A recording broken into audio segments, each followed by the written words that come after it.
Nous lisons Genèse chapitre 2, versets 7 à 9 au nom du Seigneur Jésus-Christ. Amen.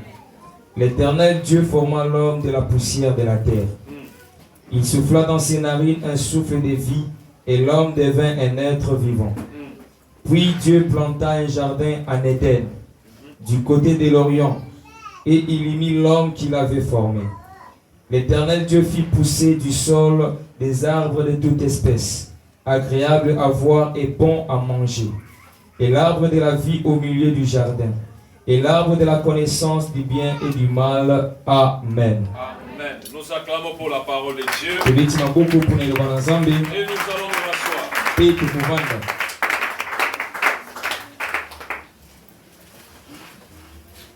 Nous venons de lire dans Genèse chapitre 2. Ce livre qui a été écrit par Moïse sur révélation de Dieu. Puisque pendant que ces événements sont en train de se dérouler, Moïse n'était pas encore là. Et puisque notre Dieu est un Dieu de révélation, il a accordé faveur et grâce à son serviteur pour qu'il puisse nous retracer le commencement des choses. Le livre de Genèse est en train de nous faire un narratif du commencement de toutes choses, mais une révélation pour la fin aussi de toutes choses. Quand vous comprenez les livres de Genèse, vous avez une idée de où va le monde, et vous avez une idée d'où vient le monde. Au niveau, nous venons de lire. Nous sommes dans la création. Dieu est en train de créer. La Bible dit qu'il a créé toutes choses. Toutes choses ont été créées par lui. Il n'y a rien qui puisse exister, qui n'est pas le fruit de la création de Dieu. Je répète, il n'y a rien de tout ce que tu as déjà vu dans ce monde, de tout ce que tu connais, qui n'est pas le fruit de la création de Dieu. Tout ce que nous voyons et tout ce qu'on entend parler ont été créés par une seule personne,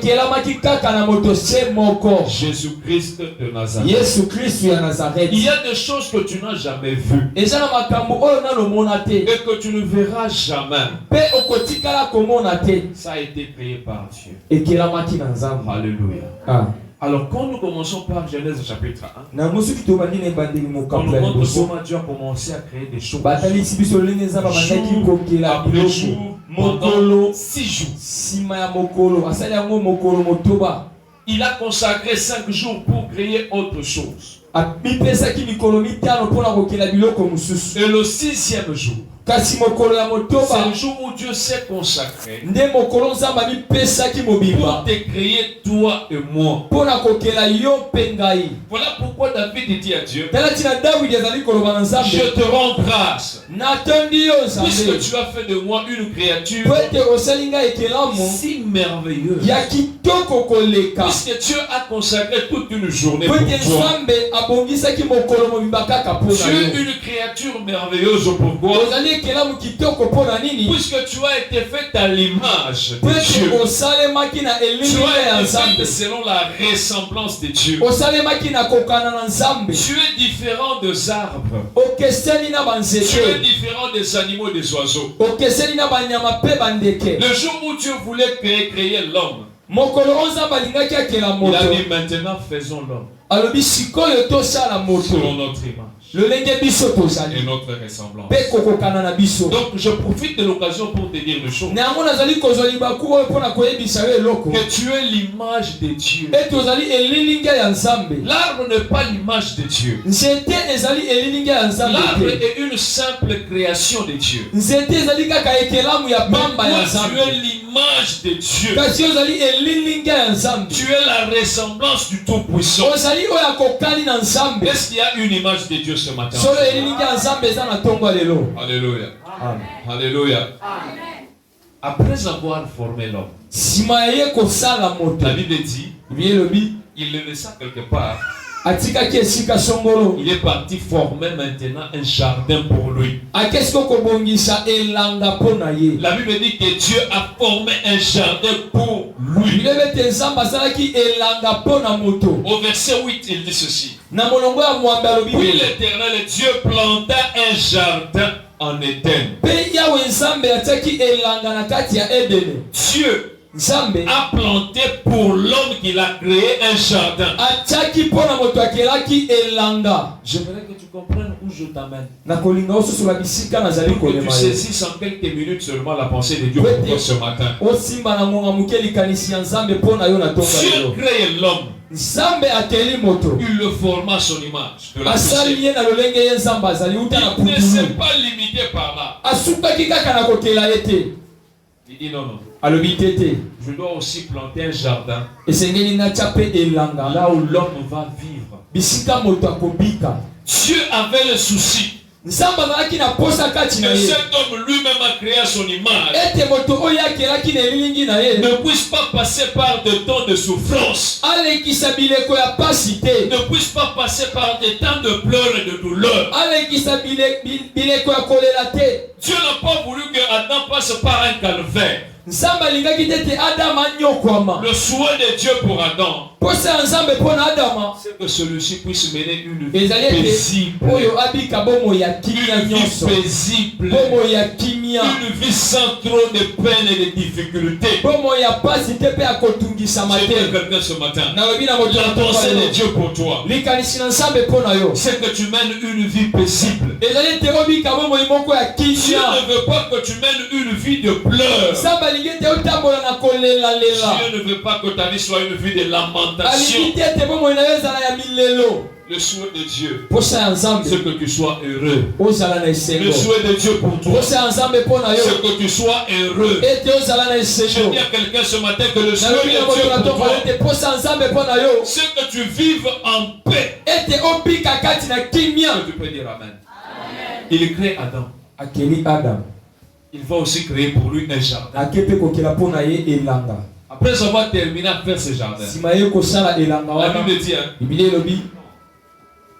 nous allons lire. La Bible elle-même est claire. Ce n'est pas Adam qui avait planté les arbres dans le jardin. Non. Il n'a rien fait. Il n'a fourni aucun effort. Mais Dieu a tout fait pour Adam. Est-ce qu'il y a quelqu'un qui comprend là où je vais? Alléluia. Dieu crée Adam. Il crée aussi le jardin. Il plante les arbres. Le fruit nécessaire pour la survie d'Adam. Tout ce qui pouvait rendre Adam heureux, Dieu les a plantés dans le jardin. Après avoir tout fait, la Bible dit, il vient maintenant, il a pris Adam. Il a fait quoi? Il l'a placé maintenant dans le jardin d'Éden. Alléluia. Au verset 15. L'Éternel prit l'homme et le plaça dans le jardin d'Éden pour le cultiver et pour le garder. C'est-à-dire que Adam a trouvé que Dieu a déjà planté. Il fallait qu'il vienne maintenant cultiver ce que Dieu avait planté. Notre thème de ce matin, vivre en Éden. Vivre en Éden. Vivre en Éden. Alléluia. Bon, le problème pour toi, c'est que tu ne l'écris pas. Maintenant, tu voudras comment que le Saint-Esprit puisse t'enseigner des choses dans les dimensions supérieures. Je t'exhorte, chaque fois que tu viens à l'église, ne manque pas la Bible. Ne manque pas un cahier. Ne manque pas un stylo. Puisque chaque fois que tu vas écrire, il y a un jour, il y a un soir, Pendant que tu vas commencer à revoir ce que tu as fait, le Saint-Esprit va t'enseigner au-delà de ce que tu as entendu. Notre thème ce matin, vivre en Éden. Je suis venu exhorter à quelqu'un de chercher à vivre en Éden. Je suis venu demander à l'église de Christ que nous puissions retourner dans Éden. Puisque dans Éden il y a un secret. Éden a été fait pour les enfants de Dieu. Éden a été fait pour ceux qui avaient l'image et la ressemblance de Dieu. C'est Dieu même qui a fait ce jardin pour que la personne que lui a créée à son image ne puisse pas manquer de quelque chose. Dieu voulait que Adam soit en paix. Il a fait quelque chose sur mesure pour accorder la paix à Adam. Pour accorder la paix à Adam.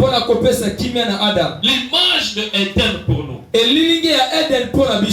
Éden par définition prophétique, c'est un lieu de délice. Éden veut dire délice. C'est-à-dire là où il y a des choses qui te donnent la paix. Là où tu manges à l'aise. Là où tu n'as pas de tourments. Là où tu ne ressens pas, tu ne réfléchis pas comment sera lundi. Comment sera mardi, mercredi. Comment je vais payer mes dettes. Puisque quand tu es en Éden, il y a une prise en charge totale. Quand tu es en Éden, c'est la grâce qui agit. Quand tu es en Éden, c'est Dieu qui fait tout pour toi. Quand tu es en Éden, tu ne fais qu'adorer Dieu. Quand tu es en Éden, tu ne fais que vivre les témoignages. Quand tu es en Éden, tu ne fais que contempler les merveilles de Dieu. L'objectif de Dieu en créant l'homme selon son image et en le plaçant dans le jardin, c'était que celui-ci observe et contemple les merveilles de Dieu et qu'il commence à l'adorer. Le désir de Dieu pour toi, enfant de Dieu, c'est que ta vie soit remplie des merveilles de Dieu, que ta vie soit remplie des témoignages de Dieu, afin que tu commences à glorifier Dieu. Est-ce que quelqu'un peut dire Amen? Alléluia. Amen. Alléluia. Éden. Un lieu de délice. Un lieu de paix. Un lieu de joie. Un lieu d'abondance. Un lieu où on ne manque de rien. Elle dit que Dieu a pris Adam, il l'a placé. Adam s'est retrouvé en Éden. Quand il a faim, il fait seulement comme ça. Il mange. Quand il a soif, il fait seulement comme ça. Il boit. Il n'avait aucun effort à fournir. C'est ça Éden. Il ne pouvait rien faire par ses efforts. Tout ce qu'il avait besoin, il le recevait sans aucun effort. C'est ça la logique quand on vit dans Éden. Dieu est en train de penser à la place d'Adam. Dieu est en train de songer qu'est-ce que je dois faire pour que Adam soit heureux. Qu'est-ce que je dois faire encore? Qu'est-ce que je dois donner à Adam? Qu'est-ce que je dois faire pour lui? C'est ça Éden. C'était un lieu merveilleux. Elle dit qu'il y avait un fleuve qui coulait dans Éden. Et ce fleuve était en train d'arroser tout le jardin. Ce fleuve était un. Mais quand il prolongeait un certain niveau, il se divisait en 4 petit fleuve. Et bandaki okabwana na bibale mine. Tout ce que Adam avait besoin, il le retrouvait dans le jardin. Mais il est arrivé un jour où Adam a désobéi à la loi de Dieu. La désobéissance à la loi de Dieu a fait à ce que Dieu est venu. Il a chassé Adam et Ève du jardin. Pour ceux qui écrivent Genèse chapitre 3, verset 23, la Bible dit: et l'Éternel Dieu le chassa du jardin d'Éden. Pour qu'il fasse quoi? Pour qu'il cultive la terre d'où il avait été pris. Comme maintenant Adam et Ève ont désobéi à la loi de Dieu, Dieu les a pris, les a chassés en dehors d'Éden. Et la Bible dit encore plus loin qu'il a placé les chérubins avec l'épée flamboyante pour empêcher à ces gens-là de retourner dans le jardin d'Éden. Mais au verset 23, la Bible dit: Dieu les a chassés. Quand seulement ils sont sortis d'Éden, la vie de sacrifice a commencé. Est-ce que quelqu'un comprend ce que je dis? La vie de sacrifice a commencé à partir du moment où ils ont quitté Éden. À partir du moment où ils ont désobéi à la loi de Dieu. La loi maintenant a commencé à agir sur eux. La Bible dit qu'ils devaient maintenant cultiver la terre. Quand ils étaient dans Éden, ils n'avaient pas à cultiver la terre. Ils étaient en Éden, c'est Dieu qui cultivait pour eux. C'est Dieu qui faisait tout pour eux. Mais quand ils sont en dehors d'Éden, ils doivent maintenant fournir l'effort pour manger. Ils doivent maintenant suer pour avoir à manger. C'est là que le principe commence maintenant à se mettre en pratique. À la sueur de ton front, tu mangeras ton pain. À la sueur de ton front, tu mangeras ton pain. C'est quand ils ont désobéi, ils se sont retrouvés en dehors, que la loi a commencé à agir sur eux. Est-ce qu'on est ensemble? Alléluia. Quand on est dans Éden, c'est la grâce qui agit. Quand on parle de la grâce, on voit la faveur de Dieu sur toutes les dimensions. Tu n'as pas à demander quelque chose, Dieu sait. Pourquoi tu as besoin, il te donne. Quand il était encore en Éden, écoute, la Bible dit, Adam n'a pas demandé à Dieu de lui donner Ève. Est-ce qu'on est ensemble? Adam n'a jamais demandé à Dieu: Seigneur, j'ai besoin de Ève. Il n'avait même pas une idée de Ève. Mais la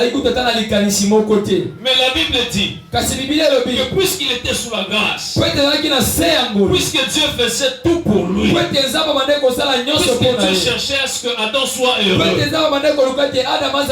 un jour il s'est mis assis. Il a commencé à regarder Adam. Il dit: il y a quelque chose qui manque pour moi. C'est là qu'il dira: il n'est pas bon. Il n'est pas bon que l'homme soit seul. Quand il disait qu'il n'est pas bon que l'homme soit seul, est-ce qu'Adam était là? Adam n'était pas là. C'est Dieu lui-même qui voit que non. Pour que Adam vive le bonheur parfait, il faut que je lui cherche une aide semblable. C'est-à-dire que quand tu es en Éden, tu croises les bras, Dieu amène les solutions. Dieu amène les solutions. Dieu amène les solutions. Je dis à quelqu'un ce matin: viens vivre en Éden. Viens vivre en Éden. Sors du monde. Viens vivre dans Éden. Dans le monde, il y a la loi. loi. Dans le monde, il y a la loi. Dans le monde, il y a la jalousie. Dans le monde, il y a le blocage. Dans le monde, il y a la sorcellerie. Mais en Éden, il y a une seule chose. C'est la grâce qui brille. C'est la grâce de Dieu. C'est la grâce de Dieu. Quand tu vis dans la grâce, tu ne chercheras pas le travail. Le travail viendra te chercher. Quand tu vis en Éden, tu ne vas pas chercher le mariage. Le mariage viendra te chercher. La Bible dit que Adam n'a pas cherché le mariage. Il n'a même pas demandé dans la prière un mariage. Mais il s'est retrouvé un jour. Subitement il était endormi. Et quand il s'est réveillé, et là la beauté avait une créature merveilleuse. Et voici cette fois-ci la chair de ma chair, l'os de mes os. Il ne l'a pas demandé, mais Dieu le lui a donné. Pourquoi il lui a donné? Puisque c'est ça la grâce. Quand quelqu'un vit sous la grâce, le bonheur vient chez lui frapper la porte. Quand quelqu'un vit en Éden, toutes les bonnes choses du monde viendront chez lui frapper à sa porte. Sors du monde et viens dans Éden. Viens vivre dans Éden. Tu ne feras aucun effort. Tu ne fourniras aucun effort. Tu ne fourniras aucun effort. Car c'est Dieu qui fait tout pour toi. Alléluia. Amen. Alléluia. Amen. Nous allons lire l'évangile selon Jean chapitre 8 verset 31.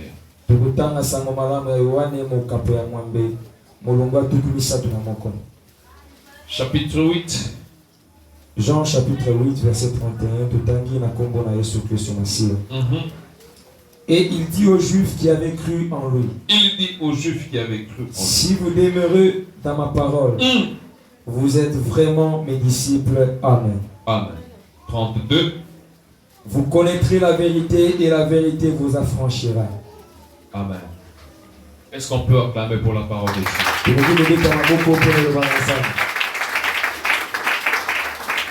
Est-ce qu'on peut bien acclamer la parole de Dieu? Je suis en train d'inviter quelqu'un ce matin à quitter le monde là où il est en train de vivre. À quitter sa tribu d'appartenance. À quitter son ethnie. Et à venir vivre avec nous dans Éden. À venir vivre avec nous dans Éden. Éden est un jardin merveilleux. Physiquement, ce jardin a existé. La Bible dit que c'était au nord de Babylone. C'est là qu'ils ont situé ces jardins. Mais aujourd'hui, ce jardin existe encore. Et il y a des gens qui ont décidé d'y retourner vivre dedans. Parmi les gens qui vivent en Éden, je suis aussi. Et Dieu m'envoie te donner aussi cette invitation. Afin que tu viennes nous rejoindre dans ce jardin. Que tu viennes nous rejoindre dans ce jardin. Que tu vives avec nous dans le jardin. Le jardin d'Éden que je viens te présenter ce matin. Et juste là devant toi, c'est la parole de Dieu. C'est la parole de Dieu. C'est ça le véritable jardin d'Éden. Là où Adam a vécu physiquement, nous sommes en train de vivre spirituellement. Quelqu'un qui vit spirituellement dans la parole de Dieu, il est en train de vivre physiquement dans le jardin d'Éden comme Adam. Quelqu'un qui vit conformément à la loi de Dieu. Cette personne-là n'est plus dans le monde ni encore dans sa tribu. Cette personne vit maintenant selon la grâce et la volonté de Dieu. Il n'y a aucune loi qui peut s'imposer sur lui. Il n'y a aucune volonté humaine qui peut s'imposer sur lui. Puisque quelqu'un qui vit en Éden, il a de la grâce. Il a de la grâce. Il a de la grâce qui prévaudra sur toi. Il n'y a que la grâce de Dieu qui va inonder ton cœur. Quelqu'un qui vit selon cette parole, il est intouchable. Il est intouchable. Il est même imbattable. Il est invoyable. Tu ne peux pas le voir. Puisqu'il est en Éden, il est caché dans le sang de Jésus. Il est caché dans la faveur de Dieu. Il est caché par la puissance de Dieu. Il est caché par l'onction du Tout-Puissant. Celui qui vit sous la grâce de Dieu, il est dans le jardin d'Éden. Et dans le jardin d'Éden, on ne fournit aucun effort. Adam ne pouvait que se réveiller un matin. Et aujourd'hui, je vais manger l'ananas. Il mange l'ananas. Il se réveille l'autre matin. Aujourd'hui, je dois manger peut-être le fruit d'elle. Tout ce que son cœur désirait, il les avait facilement. La Bible nous dit ceci. Si vous demeurez dans cette parole, vous êtes vraiment mes disciples. Adam était réellement disciple de Dieu. Il était réellement un ami de Dieu. La Bible dit chaque soir, la voix de l'Éternel descendait pour voir Adam. Chaque soir, Dieu descendait pour chercher Adam. La voix de Dieu était dans le jardin d'Éden. Dans le jardin d'Éden, il y avait la voix de Dieu. Je dis à quelqu'un ce matin, dans la parole de Dieu, il y a la voix de Dieu. Car il est elle-même la parole de Dieu. Il est la voix de Dieu. Comment Adam entendait chaque soir la voix de Dieu qui descendait. De la même manière, quand tu demeures dans la parole de Dieu, tu marches avec Dieu. Et Dieu est avec toi. Le jardin d'Éden est encore vivant. Ça existe encore. Mais c'est devenu spirituel. C'est devenu spirituel. Et ce jardin est là. Ce jardin est là. Ce jardin est là. Dans ce jardin, on nous dit qu'il y avait un fleuve. Un fleuve qui arrosait ce jardin. Je dis à quelqu'un dans cette parole, il y a un message que Christ nous a amené. C'est ce que représente ce fleuve qui arrosait le jardin. Le message de Christ pour le salut de l'humanité. Le message de Christ pour le salut de quiconque croit. C'est ça l'image de ce fleuve. Ce fleuve a pour mission d'arroser ta vie. Ce fleuve a pour mission d'arroser ton avenir.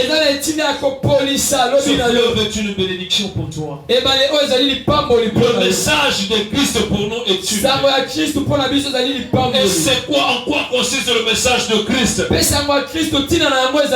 C'est le message qui consiste en la prédication de la croix. Cette prédication de la croix est un scandale pour ceux qui périssent. Mais une puissance de Dieu pour nous qui sommes sauvés. La Bible dit il y avait un fleuve. Un fleuve. Et je te dis dans cette parole, il y a un fondement. Et le fondement qui représente ce fleuve, c'est le message de la croix. La haute politique, je n'avais besoin d'entendre rien d'autre auprès de vous que Christ. Et Christ qui était crucifié. C'est ça le message que vous avez dans notre jardin. Ah, j'aime la parole de Dieu.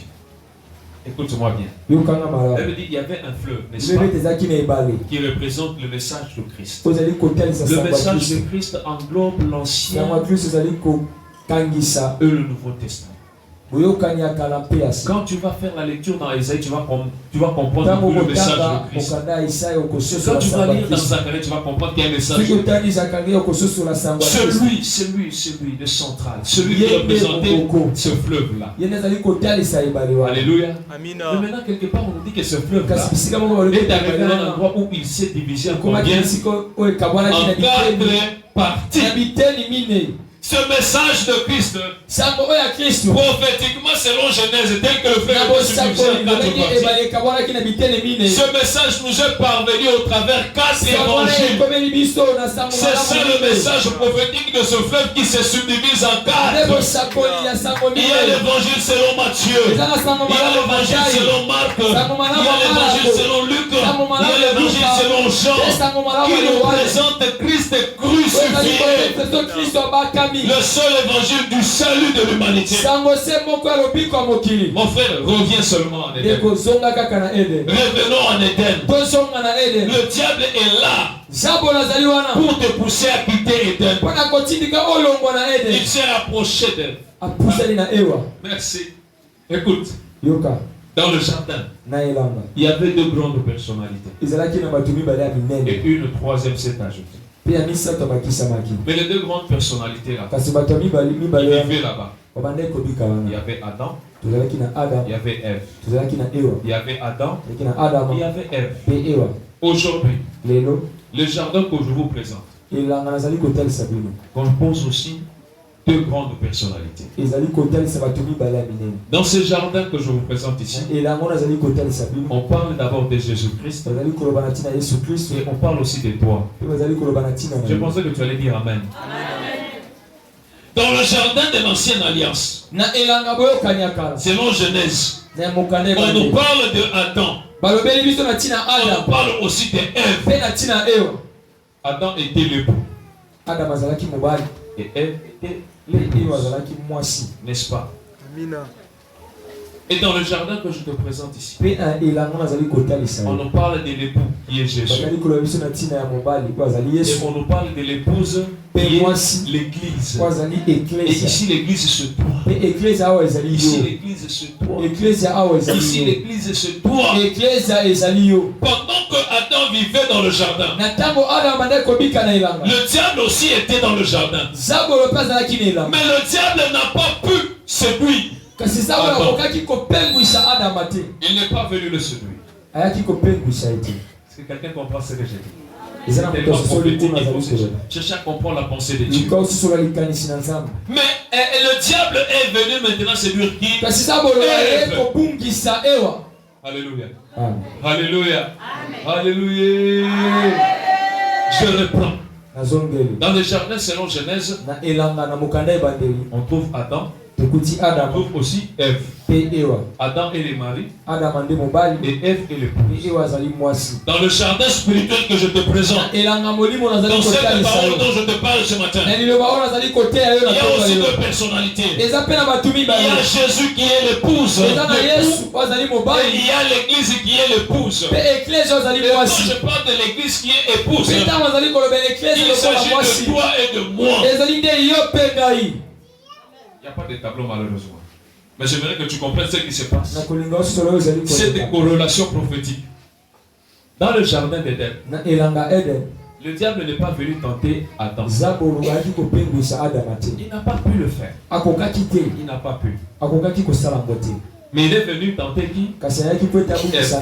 Et Ève aussi est tombée dans la tentation. Il a pris le fruit. Et il a fait quoi? Il a mangé, n'est-ce pas? Amen. Pendant le temps où Ève avait mangé, Adam n'avait pas encore mangé. Est-ce qu'on est ensemble? Pendant ce temps, le péché était seulement sur Ève. Est-ce qu'on est ensemble?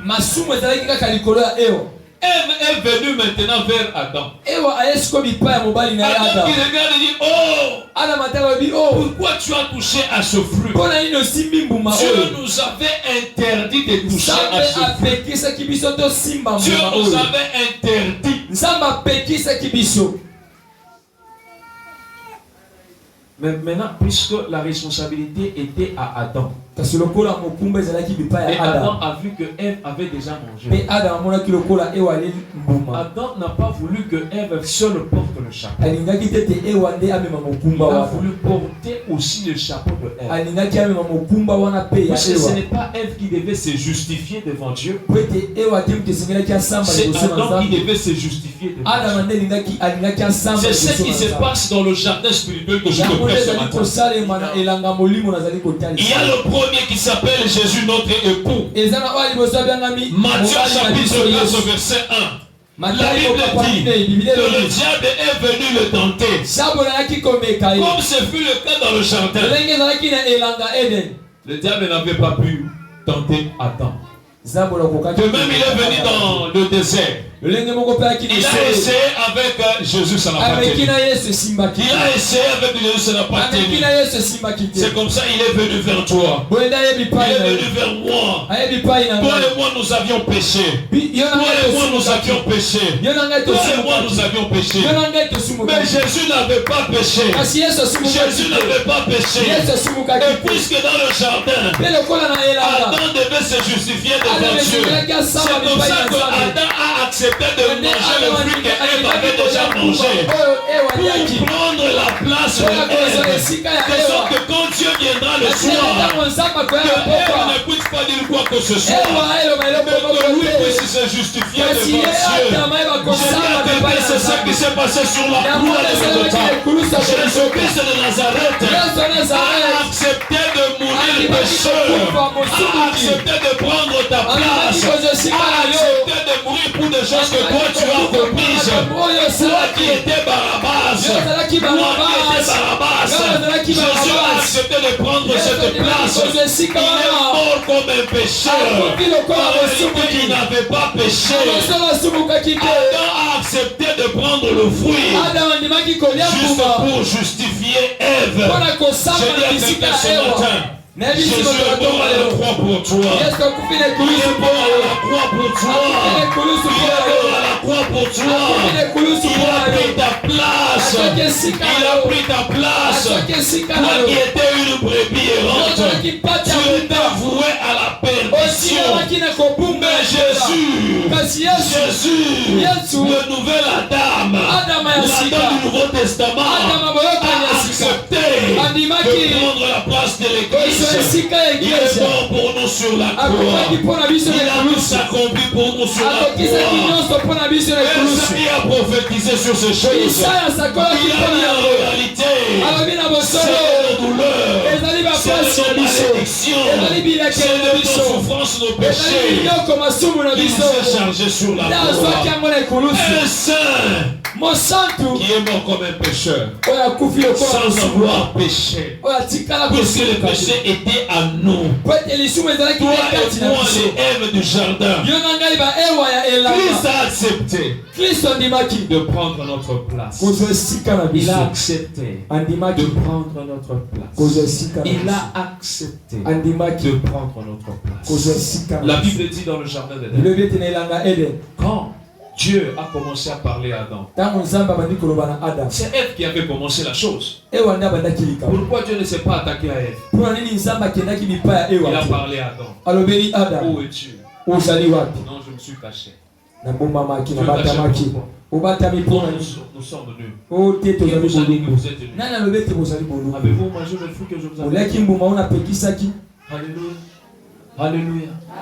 Et après les justificatifs d'Adam, c'est alors que Dieu avait tué une brebis. Il a pris maintenant la peau pour couvrir Adam.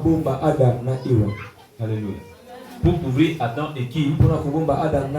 La grâce d'Adam nous a été transmise. Mina. La grâce. Nous étions dans la nudité. Mais par la grâce, Dieu nous a couverts aussi. Par la peau de la brebis. Et c'est comme ça que Il a fallu que Christ meure à la croix nu pour que nous soyons rhabillés de sa gloire. C'est cette gloire que lui portait qu'il a enlevé sur la croix de Golgotha pour nous faire porter, nous qui marchions nus. Je dis à quelqu'un, toi qui as cru en Christ, tu ne marches plus encore nu. Tu es couvert de la grâce de Dieu. Tu es couvert de la gloire de Dieu. Tu es couvert de l'amour de Dieu. Car sur la croix de Golgotha, il y a eu un transfert. Voilà pourquoi je t'invite à revenir dans le jardin. Reviens seulement dans le jardin. Dans la parole de Dieu. C'est ça le jardin que je te parle ce matin. Il dit ceci: si mes paroles demeurent en vous, vous êtes vraiment mes disciples. Luc du chapitre 11 verset 38. Pour ceux qui écrivent, écrivez. Luc chapitre 11 verset 28. La Bible dit ceci: et il répondit: heureux plutôt ceux qui écoutent la parole de Dieu et qui la gardent. Alléluia. Quand quelqu'un écoute la parole de Dieu, quand quelqu'un met la parole de Dieu en pratique, cette personne est dans le jardin d'Éden. Cette personne est en train de marcher sous la grâce. En dehors de la parole de Dieu, vous marchez sous la loi. Vous marchez sous la loi.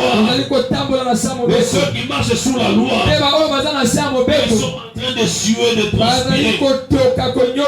Tout ce que tu fais sera difficile. Mais